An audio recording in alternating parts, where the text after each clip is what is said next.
CGTN, China Global Television Network.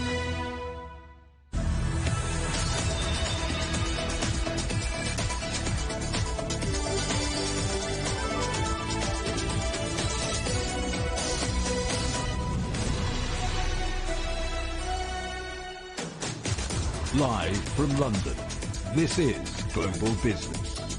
Hello, welcome to the programme. I'm Jamie Owen. And I'm Robin Dwyer. Our top stories.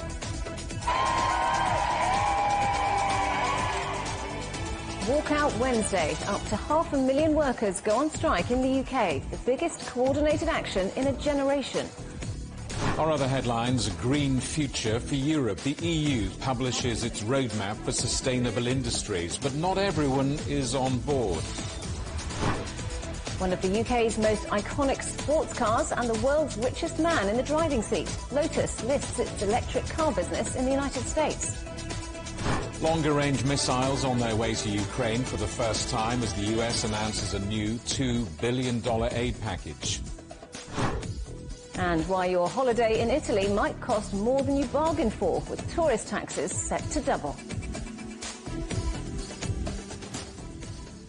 Up to 500,000 workers are on strike in the UK in the biggest coordinated action in a generation. Teachers, civil servants and train drivers have all walked out, demanding above-inflation pay rises. The strikes are causing widespread disruption, with many schools closed and no rail services across much of the country. Our correspondent Andrew Wilson reports. She Sunak, hear us say, we need you to raise our pay. It's the UK's biggest day of strikes in more than a decade, with walkouts across the public sector.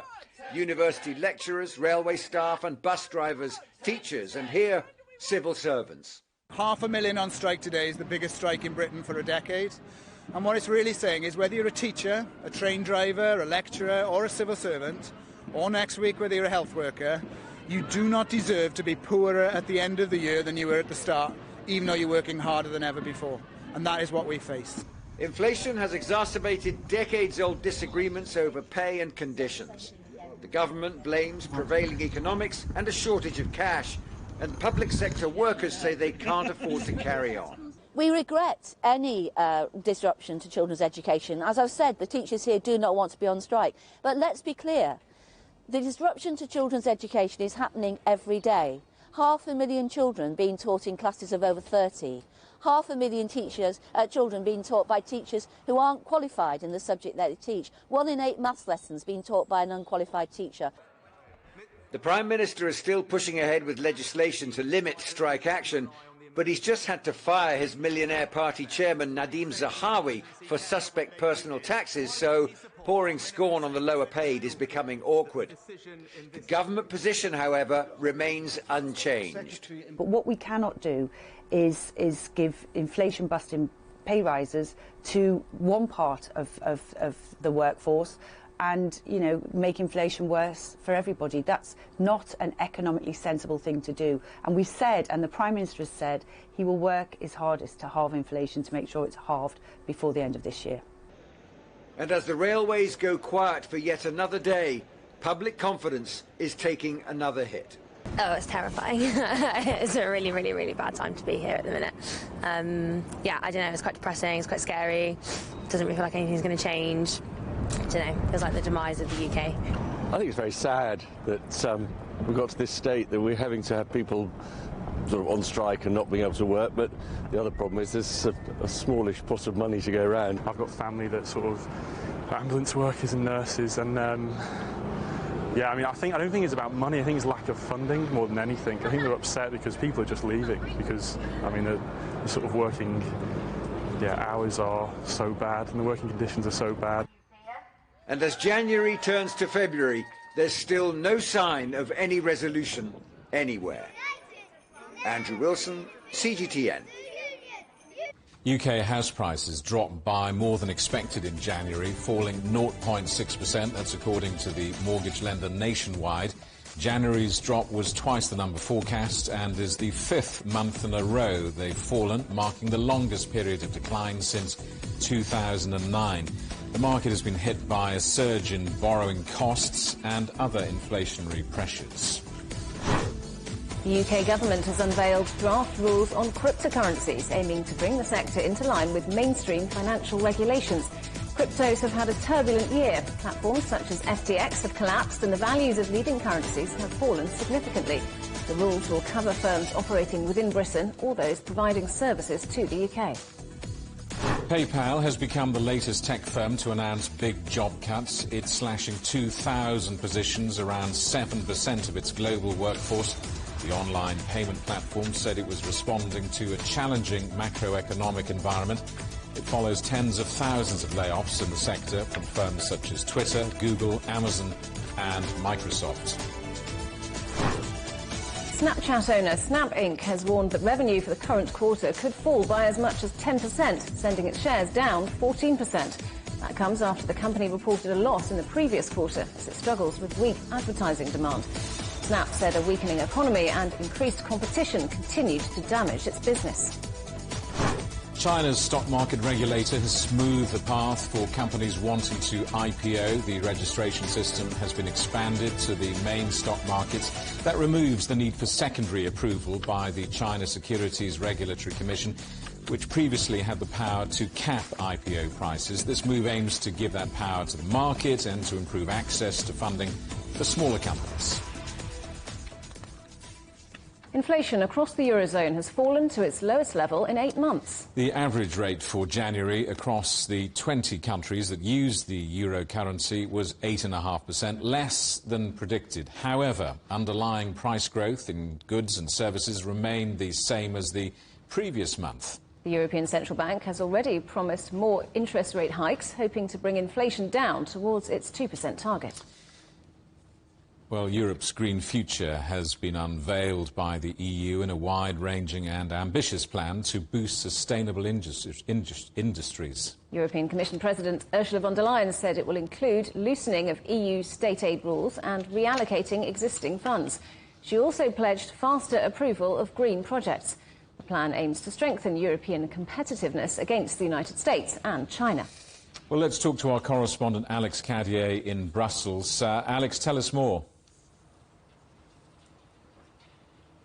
Well, as you said, it's quite a big landmark moment, a landmark proposal by the European Commission. We've been waiting for it for a few weeks now. There have been some grumblings and some grumpiness within European circles and European officials about the Inflation Reduction Act, about bigger investment coming from China into their green industry, and very much waiting for Europe's response. And this is the kind of first breaking of ground when it comes to this proposal. Ursula von der Leyen this morning announcing those broad strokes. As you said, loosening of state aid rules that would allow countries to invest more heavily in their national industries, especially when it comes to green infrastructure. For example, Denmark will be able to spend more money on its wind farm production and other technological advancements. We know that the German energy industry will also possibly benefit from this. So these individual countries will be able to spend more public money on boosting those industries, matching or at least trying to compete with what we've seen in the United States. That's one element of it. And as you said, loosening those rules, Ursula von der Leyen saying let's cut red tape in a press conference earlier today, saying that it needs to be easier for green industry to be able to move forward and approve and adding that faster approval of green projects, and as well boosting skills, making sure that that workforce is there for that growing industry. Let's make sure there's a workforce to match it as well. But the big one of the big announcements was the repurposing of EU funds. So taking money, for example, from Repower EU. That was the big plan from the European Union announced in March to offset the loss of Russian fossil fuels following the invasion of Ukraine. So that was money that is still around that's going to be reused to boost the green industry. Let's listen to what Ursula von der Leyen had to say earlier today about that repurposing of funds. For this, we will enable and encourage the member states to use the money from Repower EU, for example, for tax breaks to the net zero industry, because this mirrors then the speed, the predictability and the targeted way forward as we see, for example, from competitors. So that's really what the European Union wants to do. They want to encourage member states to increase that investment in green technology and green industries. Obviously, the EU itself, unlike China, unlike the US, is not a national government, so it doesn't have as many direct levers to pull to make sure that these things happen. It doesn't have a business department that will directly impact what those decisions look like on the ground. But what it does have is rules and money, and it's going to increase the money for this and loosen the rules for member states to be able to make their own decisions and boost the green economy in Europe. Alex, not everyone is happy with this rosy green roadmap.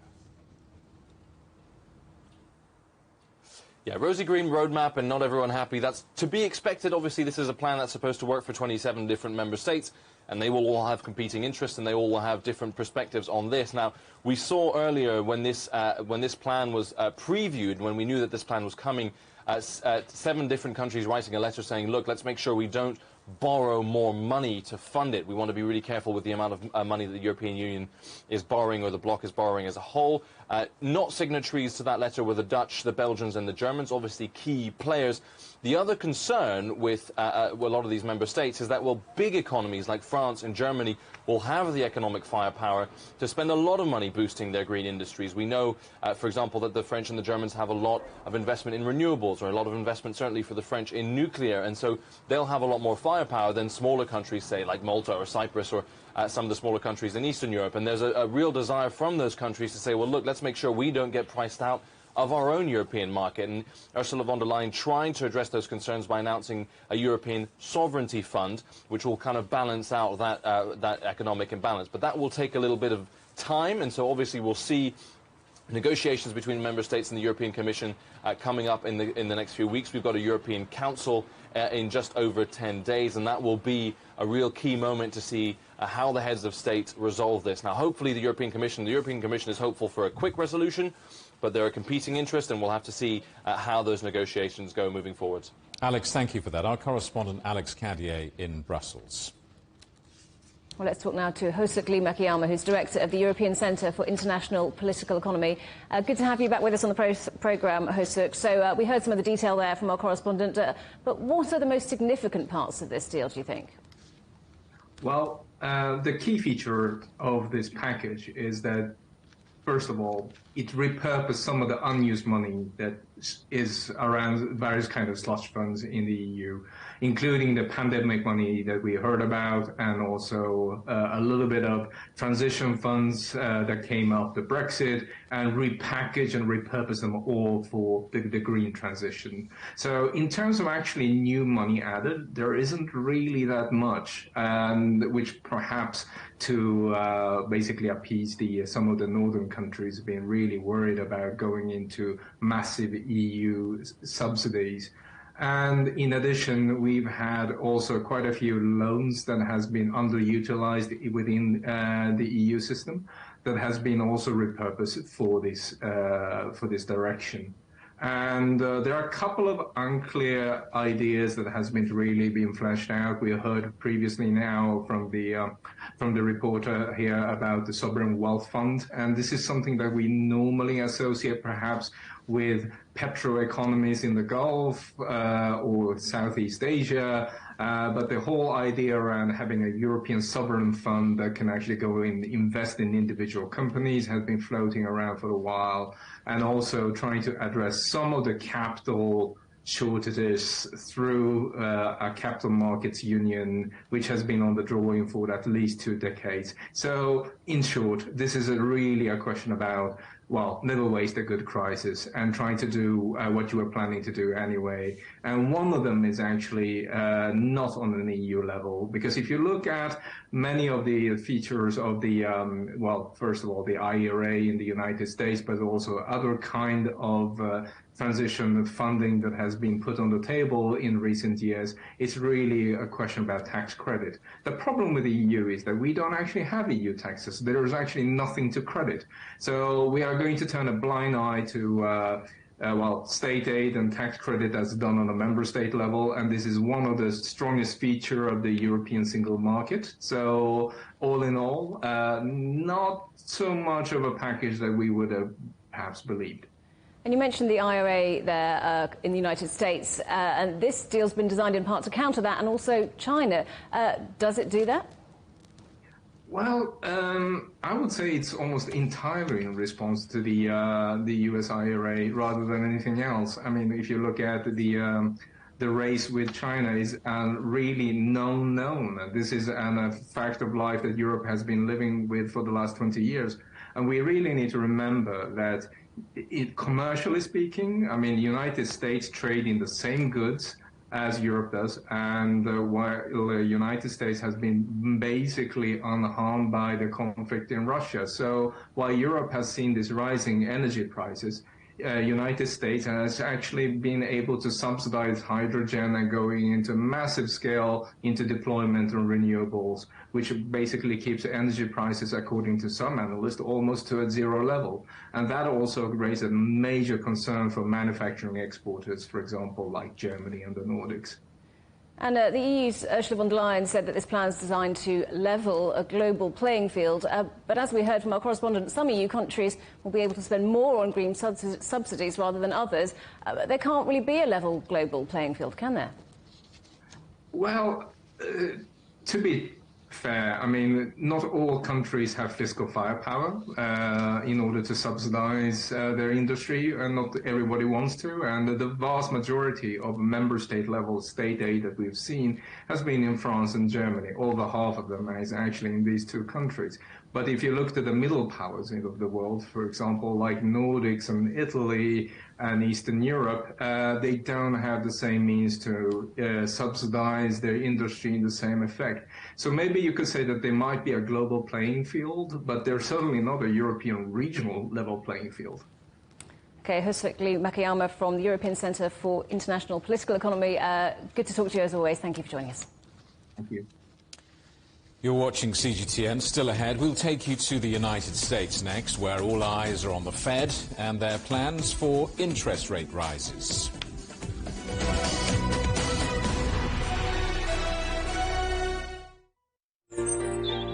Ever wondered what's the difference between a bear and a bull market? Where are the cash cows? And who are the lame ducks? And what exactly are black swans? Grey rhinos? And unicorn companies? Make sense of it all with Global Business, only on CGTN.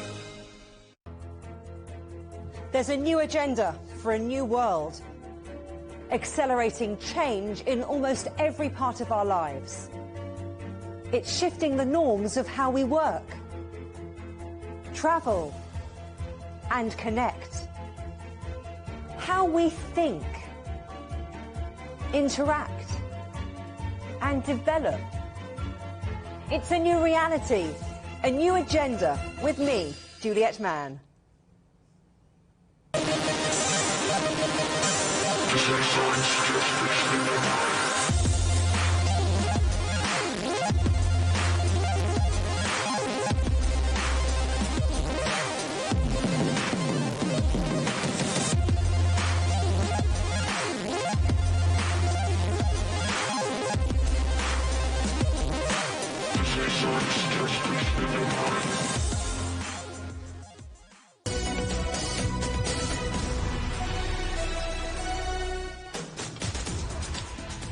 Welcome back to Global Business Europe. And a quick reminder that CGTN is available to watch for free on all the major digital platforms, on Smart TV or online on Roku, Apple TV, Amazon Fire and Android TV, YouTube, Dailymotion, CGTN.com and the CGTN app, and in the UK on Freeview. Now, he's no longer the richest man in Asia. India's energy tycoon, Gautam Adani, has lost his title. That's after shares in Adani's companies kept plunging on Wednesday on the back of fraud allegations. That was sparked by a report from US short seller Hindenburg accusing Adani of fraud and market manipulation. The company has rejected the allegations. In the United States, the Federal Reserve is expected to raise interest rates again in its first policy meeting of the year. Recent data shows that inflation is easing, but the Fed will also be looking at wage growth and the strength of the labour market.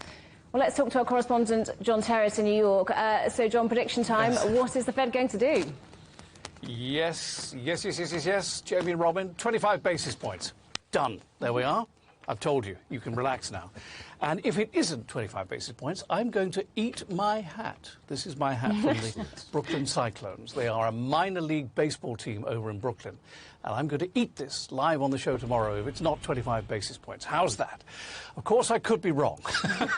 So, you know, we have to see what happens. But the thing is, Wall Street has priced in. These people here are telling me it's going to be 25 basis points. That's why I say that with such confidence.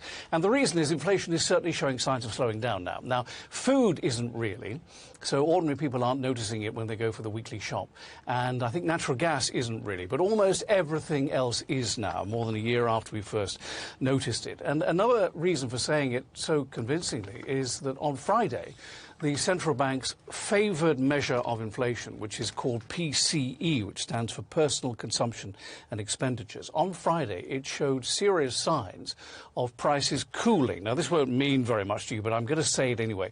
In November, that was at 5.5%, and then in December, rather in October, it was 6.1%. So you can see in that month, October to November, it came down quite a bit. Now, what you need to look out for is about 2.5 hours from now, at 19 hours GMT, there will be the formal announcement. All the major news channels here will cover it. And then whatever it is, whether it's 25 basis points or, God forbid, 50 basis points like it was back in December, then there will then be a news conference that follows that about half an hour later. And in many ways, that is more important than the actual move itself, because I say that these guys have priced that in. But what the chairman of the central bank then says about the way he thinks the economy is going and the way inflation is coming down and what he may do about it, that becomes suddenly very, very, very significant. And that will drive the headlines for the next 24 hours and move the markets. And then on Friday, another very big day, we have the jobs report for the month of January. Comes out at 13:30 GMT on Friday morning. And in many ways, this is going to be even more important because the Federal Reserve seems to be achieving what it wants, which is lots and lots of layoffs. Many people being laid off here now. And the Fed wants that to calm inflation. And it's happening. So whatever the official figure is on Friday will again move the markets. Jamie and Robin. And John, US President Joe Biden is meeting the Speaker Kevin McCarthy today. Yes, yes. Well, this is a big deal as well, because you will remember that Kevin McCarthy is the new Speaker of the House of Representatives. He is the Speaker representing the Republican Party. And you will remember that 2 weeks ago they had a very difficult week, the Republicans did, in the House, in which basically all the rules were suspended. And over about 15 rounds of voting, they finally got this man to be the Speaker, taking over from the Democrat Nancy Pelosi after the Republicans won the midterms back in November, certainly as far as the House is concerned. They're meeting today, McCarthy and Biden, ostensibly to talk about the debt ceiling. The debt ceiling is the amount of debt the U.S. is allowed to carry by the Congress. The Congress has to up the limit. It ran out a couple of weeks ago. And already the Treasury is taking extraordinary measures to rob Peter, to pay Paul, to keep the U.S. solvent. They can go on doing this until June, but then there will be a deadline that will run out, and America will then no longer be able to pay its bills. So McCarthy's going to tell Biden today, look, we want government spending cuts. Biden is going to say to McCarthy, on your bike, mate, we're not doing it. That's what's going to happen. And I think they're going to run down the clock until June, and they're going to torture Biden, other Republicans, on all sorts of issues, the debt, personal investigations into him and his family, and many other issues as well. And they're going to do that because they control the House and because they feel the Democrats did that to President Trump when he was in power, running down through 2021. Now, Wall Street's not remotely worried about the debt ceiling. They couldn't even be bothered to think about it because they know the debt ceiling will be raised. We just have to go through this political dance between now and presumably June. And just finally, just a note, how different it is these days. 40 years ago, when Reagan was in power, the Speaker, pretty much alongside his presidency, was Tip O'Neill, an Irishman, Democrat. Two very different men. But they used to meet every week at about 7 in the evening for a glass of whiskey. They liked each other, and sometimes they would set their clocks early so they could get together early. How different it is now. Well, Don Terrett, we will no doubt talk tomorrow about the Fed, and don't forget your hat just in case. Wouldn't that be great if he had to eat his hat live on television? Make sure you join us. See you tomorrow, everyone. One of the most iconic sports cars in British motoring is teaming up with the world's richest man. Lotus, owned by the Chinese car maker Geely, is to list its electric car business in the United States in a deal Backed by Bernard Arnault, the listing, which also covers Lotus's research division, is expected to be worth over $5 billion. Well, let's talk to Peter Wells, the director for the Centre for Automotive Industry Research at Cardiff University. Peter, good to see you. Thanks for your time. How significant is this listing? Well, it's certainly a big move, particularly, of course, as far as Lotus is concerned. This is a very major development. For the industry as a whole, well, I think we have to wait to see on that one. You know, the numbers are big, but this is a very big industry where large investments are needed, so we need to wait and see. I mean, Geely might not be well known as a car brand in Europe and the UK, but lift the lid on the bonnets on Aston Martin and Volvo and even London Taxis and Lotus. And Geely is this powerhouse driving so many of these big European brands. That's right, and in fact, Geely has been a really good steward for many of these companies in a way that perhaps hasn't been the case in the past. Many of those companies, Lotus included, have had a fairly turbulent ownership history. Geely has been a pretty steady hand on the tiller and has been quietly investing significant sums of money in Lotus and the other companies it looks after in order to position them for this forthcoming electric revolution. How is the global EV market doing? We have been reporting for months the global supply chain problems, obviously the rising cost of raw materials. How is it looking at the moment? Supply is still pretty tight, it's fair to say, not just in terms of those materials, but also there's still some echo effects from the semiconductor shortage. But overall, I mean, demand is really strong. The forecasts still keep getting stronger for the share that electric vehicles will take in the future. So there's no letting up on the demand side. It's still a slight problem on the supply side, and that means consumers are still paying, well, top dollar, really. Companies get together all the time. What's perhaps eye-catching about this story is the luxury group, LVMH. What are they getting out of this? Well, it's a really interesting move. It's perhaps not the first time that the fashion industry and the automotive industry have sort of danced together, shall we say. But I think in this case, for Lotus to achieve the kind of volumes it wants to achieve by 2028 or so, they need to have something differentiating. They need to have something special. So they need to try and position themselves as a so-called lifestyle brand. Well, this is what their partner will bring. They know lifestyle better than anybody. And if they can find the synergies between Lotus and the brands within that group, well, then you've got a very powerful potential combination. And I think that's the dream scenario as far as they're concerned. We've kind of been here before, though, in a sense, haven't we? Because Porsche last year floated in the biggest European initial public offering in a decade. I think it was a $72 billion valuation. Is this deal an attempt by Lotus to try to rival Porsche in any way?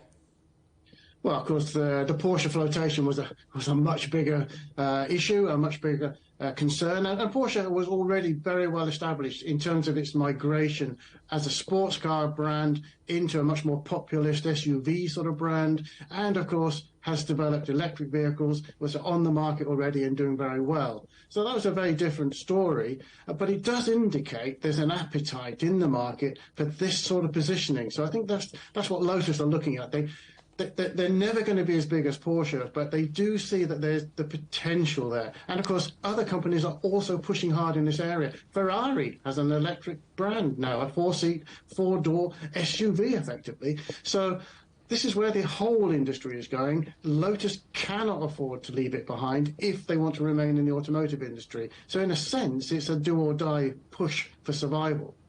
Peter, good to see you. Thanks for coming on the programme. Peter Wells, Director of the Centre for Automotive Industry Research at Cardiff University.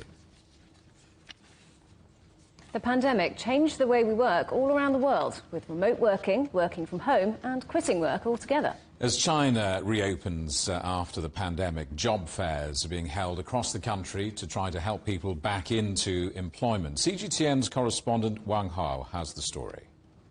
As the Chinese New Year celebrations came to a close, it's time to think about work. Job fairs across the country are crowded. Job seekers interact with recruiters with enthusiasm. Local governments are launching online and offline recruitment fairs. More young people are choosing to pursue their careers in their hometowns, giving a boost to local development.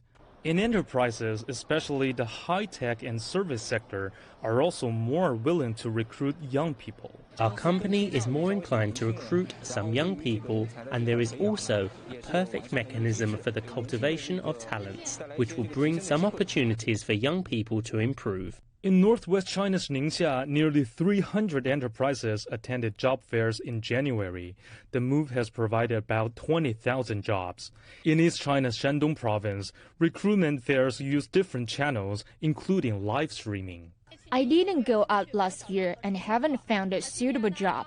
This year, the government has built such a good employment platform and provided us with a lot of jobs. Today, I found a job here that I'm satisfied with. Inspired by the night market economy, some localities have actively innovated measures and held evening job fairs. In Dongguan City, nearly 800 ads from over 200 companies were released at 10 recruitment activities held at evening, with more than 5,000 openings. In Lianyungang City, organizers choose a bustling square with a large number of young people.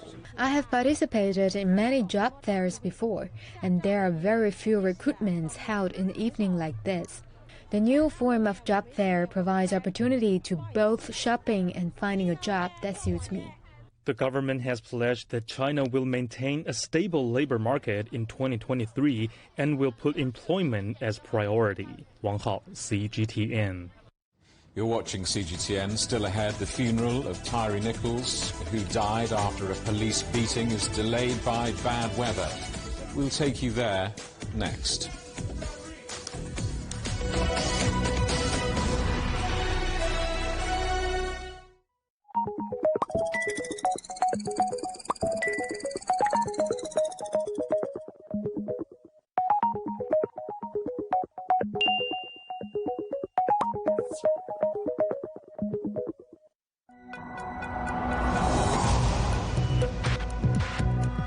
Each day, there are millions of stories. Each one can open new perspectives, new possibilities. Wherever you look, we are there. To see, discover, explore. We put the pieces together to find what really matters to you. All around the world, all around the clock. Our reporters are at home across the globe. From our headquarters in Beijing and production centers in Washington, Nairobi, and London, China Global Television Network. Stories from across the globe, reaching people across the globe. CGTN. See the difference. Facing the unknown is always difficult. In a world in turmoil, it's easy to lose orientation. But when the storms come, we have to see the possibilities. Reinvent. Find new opportunities. Discover a path forward. CGTN. See the difference. What do we mean when we talk about the difference? The difference is in the detail, the background, Defense ministers from the wider angle and perspective of every story. Wherever the story may be. CGTN. See the difference.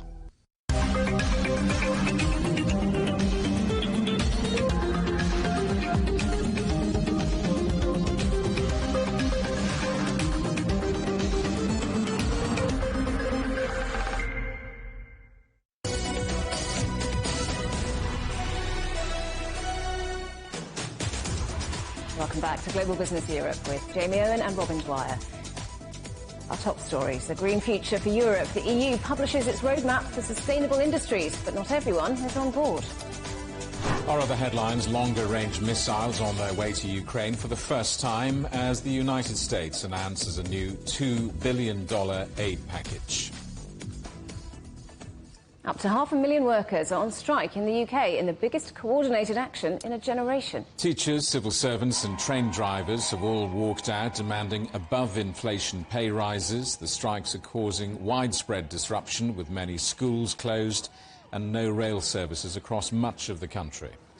Well, let's talk now to our correspondent Peter Oliver, who's outside a school in Sunderland in England. So, Peter, how much support has there been for the strikes?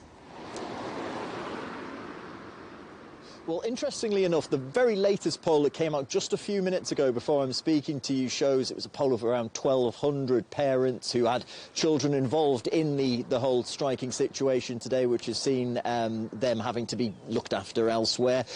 Over 50%, 54% saying that they sided with the strike action, with the industrial action. Only 34% saying that they definitely opposed it. Now, it is worth pointing out that there are those in the teaching profession who've also opposed strike action. We've heard from some speaking to various media outlets. I've also spoken to some myself who refused to speak to camera, who said that, look, these are kids, many of whom have been out of school due to the pandemic, now trying to get them back up to speed, and having this type of industrial action and teachers leaving the classrooms isn't what's needed, and putting them back in many cases on remote working isn't what needed. If you go across the whole of the country, though, in relation to industrial action, it isn't just teachers, of course, that are taking part in this.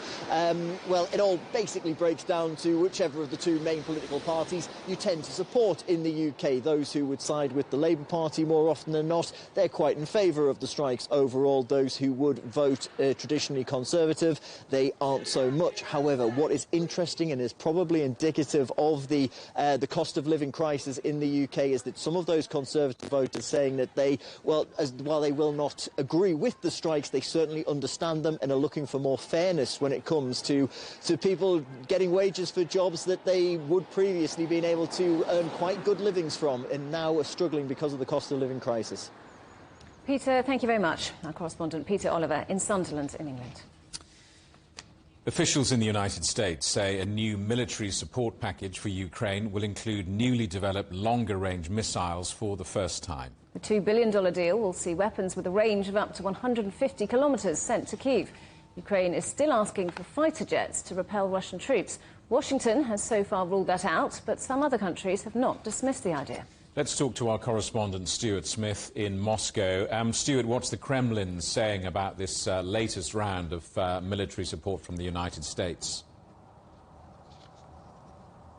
Well, there was a very standard response from Dmitry Peskov, the Russian president's press secretary, who said that he considers this an escalation. Indeed, these are the longest-range missile systems being offered to Ukraine yet, but with the standard refrain that he believes the extra deliveries will not alter the ultimate outcome of the special military operation as it's known here. Now, this delivery indeed doesn't provide the Abrams tank system. It doesn't provide the ATACMS missile system, which could provide even greater range. And previously, when it seemed like that may be delivered, Moscow did get a lot more nervous. So this system that, if approved, of course, will end up in Ukraine, does extend the Ukrainian armed forces' reach into Russian-occupied territory, including to northern Crimea. But so far, the Kremlin is brushing this off, saying that it won't make any meaningful difference apart from to draw out the conflict even further. Stuart, Israel has hinted it may take a more active role in this conflict, something it's avoided until now. How will that be viewed in Moscow? Yeah, it's interesting because the Prime Minister, Benjamin Netanyahu, has a good relationship with Vladimir Putin, the Russian president, so it was expected by some commentators that actually Israel would take a position closer to the Russian one, although of course it relies heavily on the US for its own defence, so is not going to go fully in support of Russia or anything like that. But here's the statement that was made by the Prime Minister to American media. Well, I'm certainly looking into it in relation to potentially providing advanced defensive systems to Ukraine to protect it from missile attacks. Israel has the Iron Dome provided by the US, but so far it's held off Israel on sending anything like that to Ukraine, as well as holding off on sending any offensive arms. It has provided ambulances, helmets, flak jackets and things like that, so it has been providing some help to Ukraine, but there are reasons it wouldn't want to get on the wrong side of Russia, at least too much because it relies on tacit Russian support for its operations over Syria against Iran, and also there's a thriving Russian tourism industry in Israel. But the other thing to consider is it does need to maintain close relations with the United States. There's a massive Jewish diaspora in Ukraine and also in Russia, so it's balancing all of these geopolitical interests. But it seems like, for the first time, there's a hint that Israel may indeed be stepping up to offer more. Stuart, thank you for that. Our correspondent Stuart Smith in Moscow. US President Joe Biden's home in Delaware is being searched by the Justice Department, the latest stage of an investigation into the improper storage of classified documents. It follows previous searches at Biden's home in North Carolina and his former office in Washington, where documents were found dating from his time as vice president under Barack Obama. Classified materials also been found in the homes of former President Donald Trump and former Vice President Mike Pence. Authorities in Australia have recovered a tiny radioactive capsule that went missing in the country's remote outback. Radiation detectors were used to locate the device, which was fixed to specialised mining equipment but were lost in transit. A 20-metre exclusion zone has been set up around where the capsule was found. A Romanian court has upheld the decision to extend the detention of controversial internet personality Andrew Tate until February the 27th. Earlier, the British-American national appeared in court alongside his brother to appeal against the second extension. Tate, who has nearly 5 million Twitter followers, has been detained with his brother on suspicion of organised crime and human trafficking since December. They deny any wrongdoing. China says it wants a swift agreement on a free trade deal with Gulf nations. Foreign Minister Qin Gang made his comments during a call with his Saudi counterpart, Faisal bin Farhan Al Saud. China is looking to expand trade and energy cooperation following a recent visit by President Xi Jinping. Lebanon's currency is now worth just a tenth of what it was. The government has devalued the Lebanese pound by 90% to just over 15,000 to the US dollar. Central bankers say the devaluation will help the country meet the terms of a draft agreement with the International Monetary Fund for a $3 billion bailout. Several people have been arrested in connection with the deadly explosion at the mosque in Pakistan. More than 100 people are now known to have died in Peshawar, and emergency crews say there's no hope of finding more survivors. The bomber was in the first row of worshippers when the device was detonated. The police say he may have had help getting past security checks. US Vice President Kamala Harris will attend today's funeral of Tyree Nichols in Memphis. It was scheduled to start in the past hour, but it's been delayed by bad weather. Nichols, who was black, died 3 days after Memphis police officers beat him after a traffic stop in January. 5 officers, who are also black, have been charged with second-degree murder and dismissed from the police force. Prosecutors could bring further criminal charges. Well, let's talk to our correspondent, Dan Williams, who's in Memphis. So, Dan, this is going to be a very difficult, emotionally charged day in Memphis.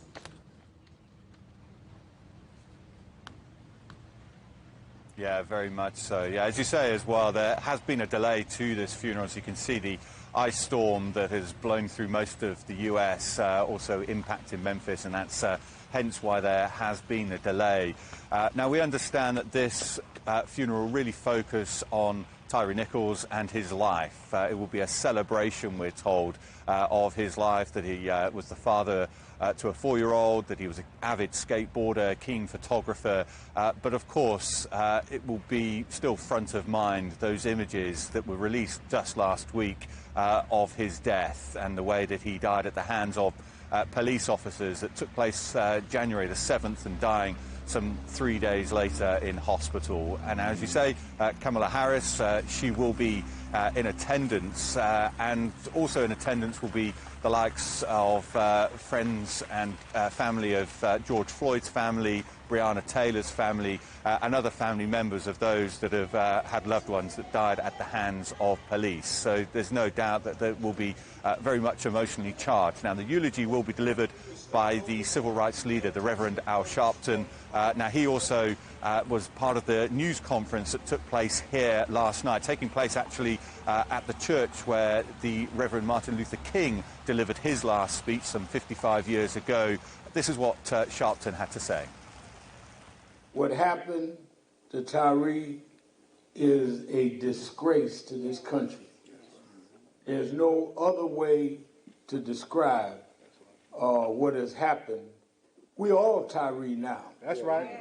And we're all going to stand up with this family. That's right. They will never, ever recover from the loss. Every holiday, there'll be a missing chair at their table. Every day, this mother and father and brothers and sisters will have to remember he's gone. But we will never leave them. Now, that was, of course, the Reverend Al Sharpton talking at a news conference last night. There will be another news conference that will take place here after the funeral. There will be a call for action, a further call for action as well at that news conference from the attorney of the family. Now, the mother, Rovan Wells, now she did not talk at that news conference yesterday. She said that she was too emotional and she needed her strength for today. This is going to be a desperately sad day for the friends and family of Tyree Nichols, of course, who died earlier in January following that beating by police officers that has shocked many here and many across the nation and indeed across the world. Dan, thank you very much. Our correspondent, Dan Williams in Memphis, Tennessee. Well, that bad weather that's delayed the funeral there is causing widespread disruption in the US. 2 people have died in Texas after the freezing storm hit southern and central parts of the United States. The ice, snow and sleet is expected to affect more than 40 million people between Texas and West Virginia. Around 1,500 flights were cancelled on Wednesday, and Texan authorities have warned that the storm will continue into Thursday. You're watching CGTN. Still ahead, the restaurant with sky-high prices, out of reach for most Venezuelans.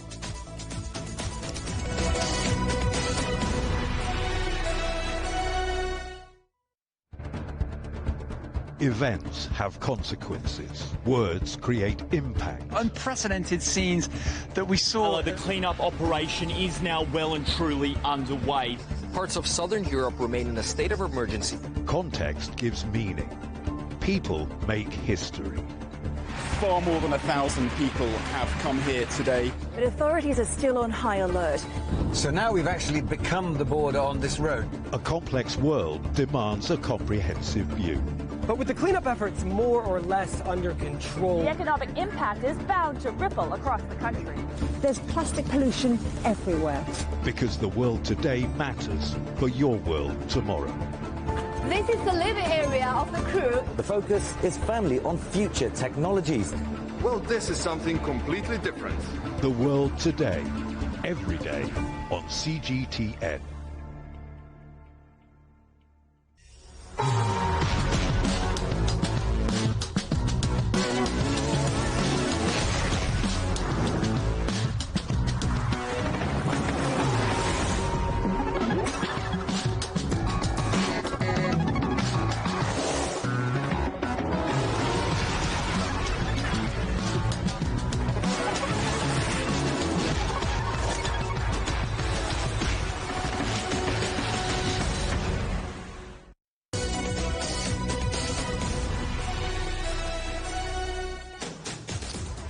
Hello, welcome back to Global Business Europe. China has reported its first cases of a recent COVID-19 mutation. 24 people have been confirmed as having the Omicron variant CH.1.1, all reported to have originated abroad.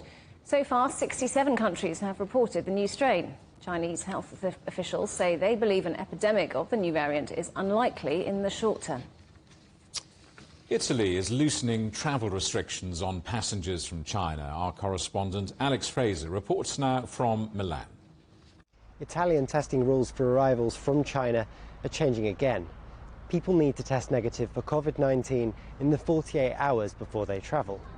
That can be with a PCR or antigen test. On arrival in Italy, random passengers will then be selected for testing to monitor new variants. FFP2 masks are still recommended to be worn on board all flights.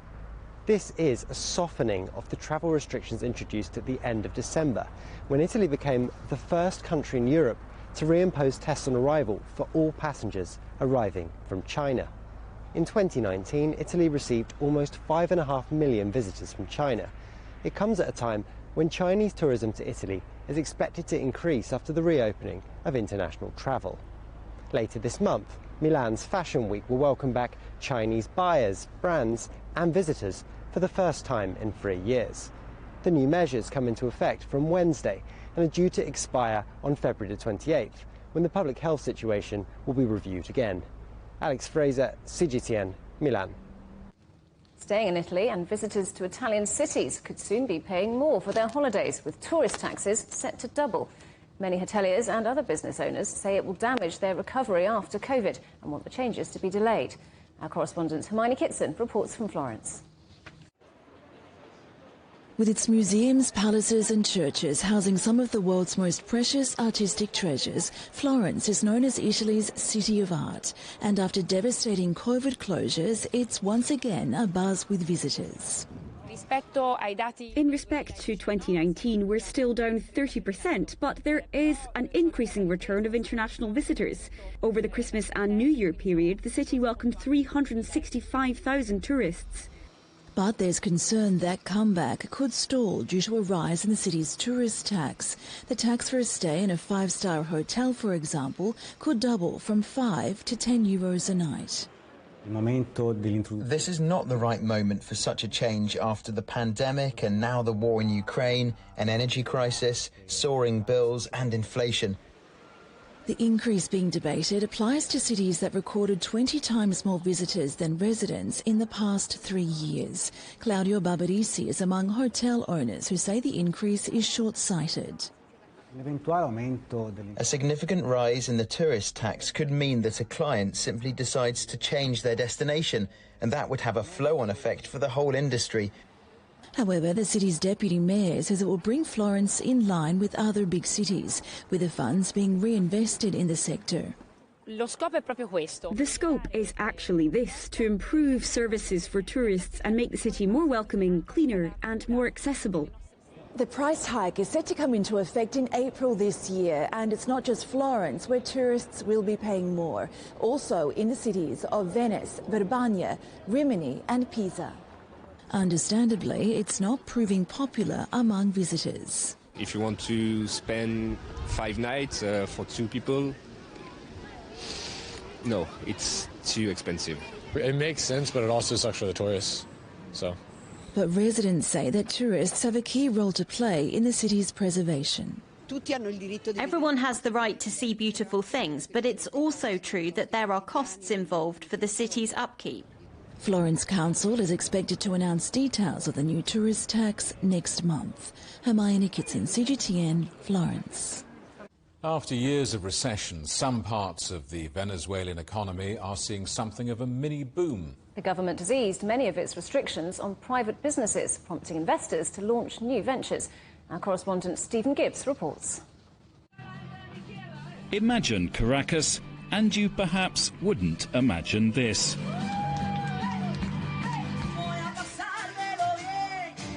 One of at least 200 restaurants to open in the capital in recent months, this offers literal high-altitude dining.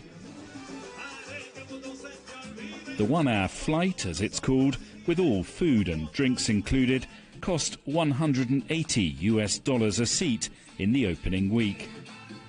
High spenders are being welcomed in Venezuela's capital. A luxury department store recently opened, as did several casinos. There's even a new Ferrari showroom. So how does the dizzying economics work? The owner of the flying restaurant says the answer is simple.